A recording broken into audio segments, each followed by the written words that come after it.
नमस्कार।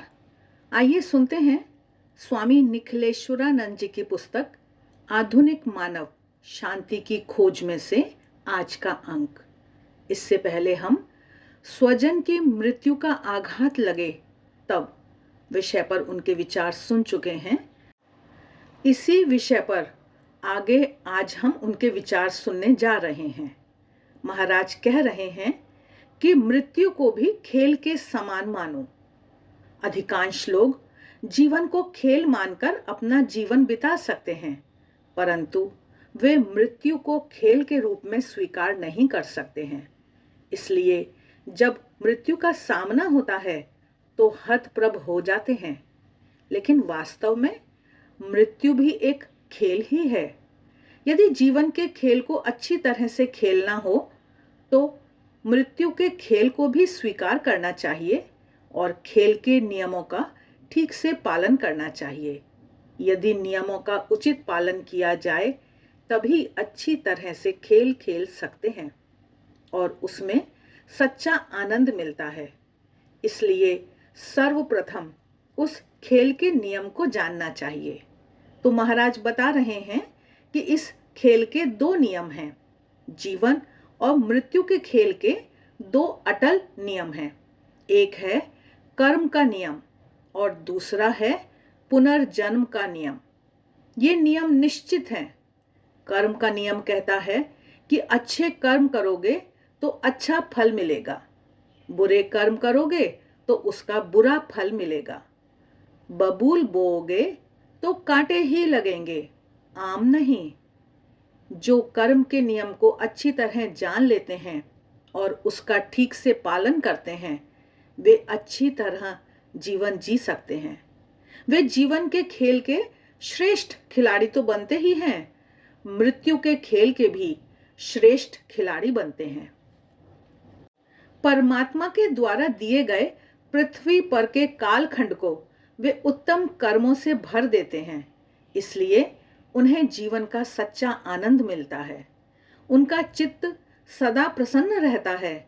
जीवन बोझ नहीं लगता है और मृत्यु का भय भी नहीं रहता है। वे मृत्यु का आनंद से स्वागत कर सकते हैं क्योंकि उन्हें विश्वास होता है कि परमात्मा के दिए हुए जीवन कार्य को पूरा कर अब मैं आनंद धाम में जा रहा हूं। उसे जाने का दुख नहीं होता है। सत्कर्मों द्वारा जीवन को आनंदमय बनाने के लिए कबीर जी ने भी कहा है, जब तू आया जगत में जग हंसे तुम रोए, ऐसी करनी कर चलो तुम हंसो जग रोए। अर्थात सत्कर्मों द्वारा ऐसी परिस्थिति का निर्माण होता है कि ऐसे व्यक्ति की मृत्यु पर जगत रोने लगता है। आगे महाराज बता रहे हैं कि मृत्यु का स्मरण करो। यक्ष ने युधिष्ठिर से प्रश्न किया था कि संसार में सबसे बड़ा आश्चर्य क्या है। उसके उत्तर में युधिष्ठिर ने बताया कि संसार में सबसे बड़ा आश्चर्य यह है कि प्रतिदिन मनुष्य अपने सामने लोगों को मरते देखता है, फिर भी प्रत्येक मनुष्य यह मानता है कि वह कभी नहीं मरेगा और उसी प्रकार जीवन जीता है। नाम, यश, कीर्ति, सत्ता और संपत्ति के पीछे उसकी दौड़ कभी समाप्त नहीं होती है। जीवन के अंतिम समय में उसे होश आता है कि यह दौड़ व्यर्थ थी। तब तक बाजी हाथ से निकल चुकी होती है। इसलिए यदि मनुष्य को अच्छी तरह से जीना हो तो मृत्यु का सतत स्मरण करना चाहिए। प्रत्येक दिन को यह मानकर शुरू करना चाहिए कि आध्यात्मिक साधना का यह पहला दिन है और पृथ्वी पर अंतिम दिन है। तभी व्यक्ति उत्तम ढंग से जी सकता है। संत एकनाथ जी के जीवन का एक प्रसंग महाराज बता रहे हैं कि उनके पास एक व्यक्ति आया और कहने लगा, आप सभी परिस्थितियों में कैसे शांत रहते हैं? आप मुझे भी शांत रहने की कला सिखाइए। एकनाथ जी ने उसके मुंह के सामने देखा और फिर गंभीर होकर बोले, अरे भाई, यह मैं तुझे नहीं सिखा सकता, क्योंकि 7 दिनों में तो तू मरने वाला है। यह सुनकर उसने कहा, अरे क्या 7 दिन में ही मेरी मृत्यु होने वाली है? मुझे तो अभी बहुत काम समेटना है। इसके बाद वह चला गया।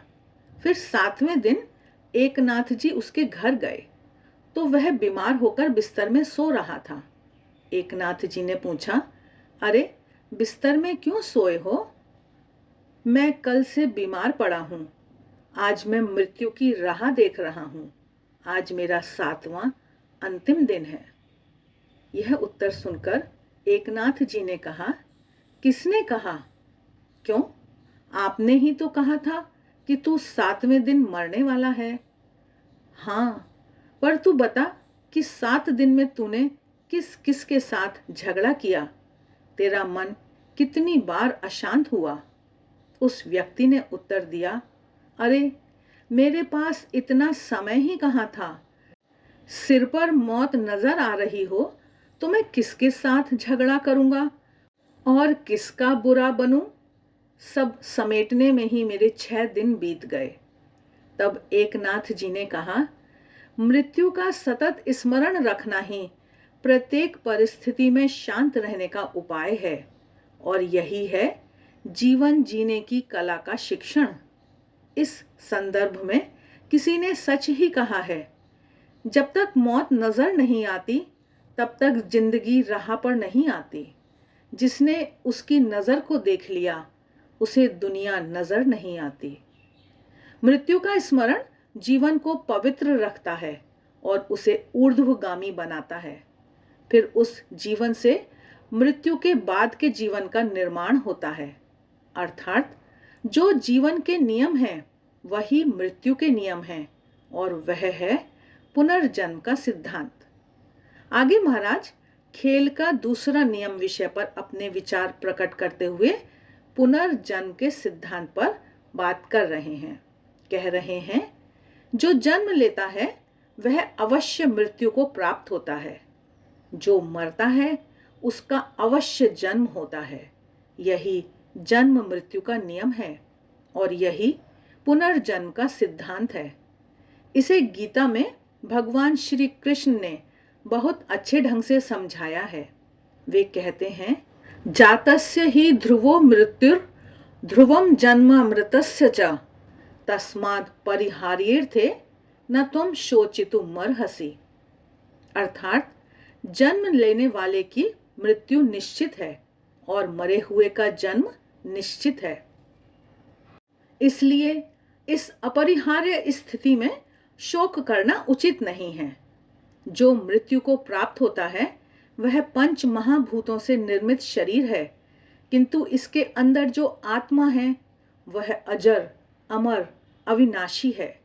इस सिद्धांत से ही दूसरा अटल सिद्धांत मिलता है कि कभी कोई शरीर अमर नहीं हो सकता और कभी कोई आत्मा मर नहीं सकती।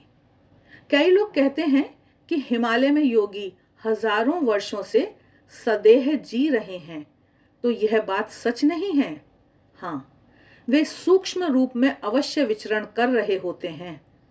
सिद्ध योगी कदाचित अपनी सूक्ष्म देह को टिकाए रखते हैं, परंतु किसी की स्थूल देह सदा टिक नहीं सकती है, क्योंकि जो जन्म लेता है उसकी मृत्यु भी निश्चित होती है। योगी या अवतार पुरुष अपनी आयु को कुछ दीर्घ कर सकते हैं, लेकिन कितना करेंगे? कुछ वर्ष तक करेंगे। अंत में तो उन्हें भी शरीर छोड़ना ही पड़ता है, क्योंकि यह अटल नियम है। प्रसिद्ध पुराण कथा में सावित्री ने अपनी प्रार्थना द्वारा यमराज से सत्यवान को वापस प्राप्त किया था, पर कब तक? अंत में सत्यवान और सावित्री दोनों को शरीर छोड़ना ही पड़ा। सबको इस नियम के अधीन रहना ही पड़ता है। प्रार्थना के द्वारा कोई व्यक्ति छोटी आयु को भी लंबा कर सकता है, पर उसे अमर नहीं बना सकता है। कुछ वर्ष पहले मध्य प्रदेश में एक घटना हुई। एक महिला के पति को मस्तिष्क में गांठ हो गई। उसका ऑपरेशन करना था, जो कि घंटों चलता। डॉक्टर शल्य क्रिया का खतरा नहीं लेना चाहते थे। शल्य क्रिया के बाद भी उसके बचने की संभावना कम लग रही थी। परंतु उस महिला को भगवान पर पूरी श्रद्धा थी। उसका सारा जीवन प्रार्थना में बीता था। उसने डॉक्टर से कहा, भगवान के साथ मैं यह अंतिम खेल खेलना चाहती हूँ, आप ऑपरेशन कीजिए। मद्रास के वेलोर अस्पताल में उसके पति की शल्य क्रिया हुई। घंटों तक शल्य क्रिया चलती रही। सबको आश्चर्य हुआ, किंतु वह शल्य क्रिया सफल हुई और वह व्यक्ति ठीक हो गया। वह अभी जीवित है। डॉक्टरों को समझ में नहीं आया कि यह शल्य क्रिया सफल कैसे हुई। उन्होंने उसकी वीडियो फिल्म बनाई थी, जिसे विदेशों में भेजा, तो विदेशी डॉक्टरों को भी आश्चर्य हुआ कि यह मनुष्य बचा कैसे। वह महिला सतत भगवान से प्रार्थना करती रही। यह उसी का परिणाम था। प्रार्थना से मृत्यु को टाला जा सकता है, आयु लंबी की जा सकती है, पर हमेशा के लिए नहीं। उस व्यक्ति का जब समय आएगा तब उसे शरीर छोड़ना ही पड़ेगा। आत्मा एक ही शरीर में नहीं रहती।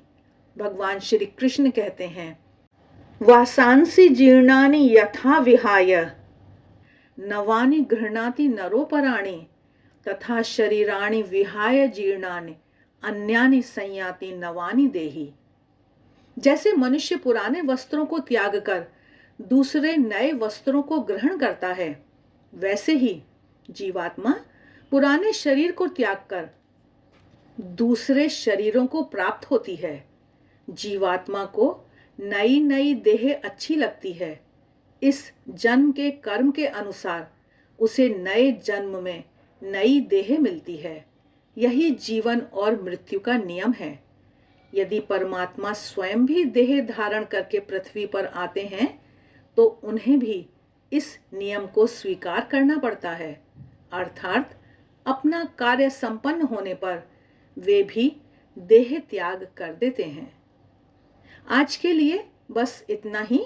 आगे आने वाले समय में हम आत्मा की कभी मृत्यु नहीं होती इस विषय पर स्वामी निखिलेश्वरानंद जी के विचारों को सुनेंगे। आप सभी की मंगल कामना के साथ नमस्कार।